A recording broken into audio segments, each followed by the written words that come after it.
Hello, good morning, dear students. Today we will study the second chapter, The Adventures of Toto. कल हमने इसके word meanings किए थे. I hope आपने सभी ने याद कर लिए होंगे. आइए स्टार्ट करते हैं. The adventures of Toto. Toto के कारनामे या टोटो के साहसी कार्य. Have you ever had a baby monkey as a pet? क्या आपने कभी एक बेबी मंकी को पालतू रूप में रखा है? Toto is a baby monkey. Toto कौन है? एक बेबी मंकी है. Let's find out whether he is mischievous और डोसाइल. आइए जानते हैं कि वो मिस्चीव्स है, शरारती है, और डोसाइल या फिर शांत है. मिस्चीव्स शरारती होता है, डोसाइल शांत. तो स्टोरी स्टार्ट करते हैं. Grandfather bought Toto from a Tonga driver for the sum of 5 rupees. यहाँ पर राइटर अपनी स्टोरी बता रहा है कि दादाजी ने टोटो को एक टोंगा ड्राइवर से ख़रीदा था 5 रुपये में. The tonga driver used to keep the little red monkey tied to a feeding trough. जो टोंगा ड्राइवर इस छोटे से बंदर को कहाँ बांधे रहता था? अ फीडिंग थ्रो, चारे की नांद पर. And the monkey looked so out of place there that grandfather decided he would add the little fellow to his private zoo.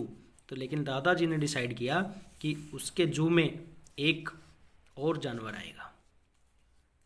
ठीक है, लिटिल फेलो. फेलो होता है साथी. भी एक और छोटा साथी उसके प्राइवेट जू में जुड़ जाएगा. यानी कि दादाजी का एक प्राइवेट जू है और वो उसमें बहुत सारे पालतू जानवरों को रखते हैं. दादाजी को पालतू जानवरों को रखने का शौक़ था. तो एक दिन टोटो लेकर आए तो क्या था? Toto was a pretty monkey. Toto बहुत ही सुंदर बंदर था. हिज ब्राइट आइज, उसकी चमकती हुई आँखें. आइज स्पार्कल्ड विद मिस्चीफ, लेकिन उनके स्पार्कल्ड मीन चमकती थी.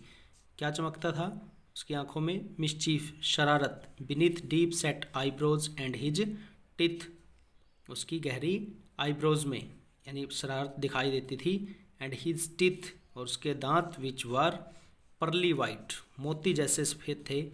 वर very often displayed in a smile that frightened the life out of elderly Anglo Indian ladies. Frightened mean डरा देना, जो डरा देते थे एक बूढ़ी एंग्लो इंडियन लेडी को भी. But his hands looked dried up, लेकिन उसके हाथ इतने सूखे हुए दिखाई देते थे. एज दो दे हैड बीन पिकल्ड, जैसे कि उनको पिकल्ड होता है अचार की तरह सुखाया जाना, यानी बिल्कुल सूखे हुए हाथ थे उसके. In the sun for many years, यानी कि जैसे कि उनको कई सालों तक धूप में सुखाया गया हो. Yet his fingers were quick and weaked, लेकिन उसकी फिंगर्स फिर भी तेज और नटखट थी. वीक्ड होता है नटखट. एंड his tail, उसकी पूंछ, were adding to his good looks, यानी उसकी सुंदरता बढ़ा रही थी. ग्रैंडफादर बिलीव्ड अ टेल, दादाजी विश्वास करते थे, a tail would add to anyone's good looks, जो एक पूंछ होती है वो किसी की सुंदरता को बढ़ा देती है. Also served as a third hand, और जो किसका काम करती है? एक तीसरे हाथ का काम करती है. He could use it to hang from a branch, वो इसका यूज कर सकता था एक ब्रांच पर लटकने के लिए. And it was capable of scooping up. Scooping up मतलब निकालना या उठाना, और उसके लिए कैपेबल भी था क्या करने के लिए? Any delicacy that might be out of reach of his hands,